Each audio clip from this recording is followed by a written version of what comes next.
हर से नीक भौजाई लगे।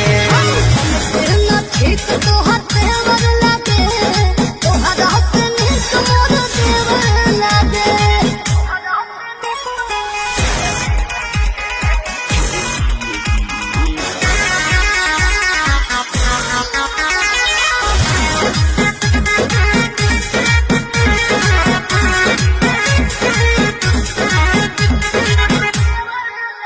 अरे हर घड़ी में कप से जावेलू, तो मोरा मन के न भावेलू।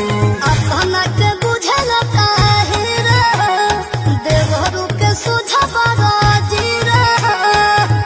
मिला लो उनका न्योरा। अरे हर घड़ी में कप से जावेलू, तो मोरा मन के न भावेलू। अपना के बुझल काहे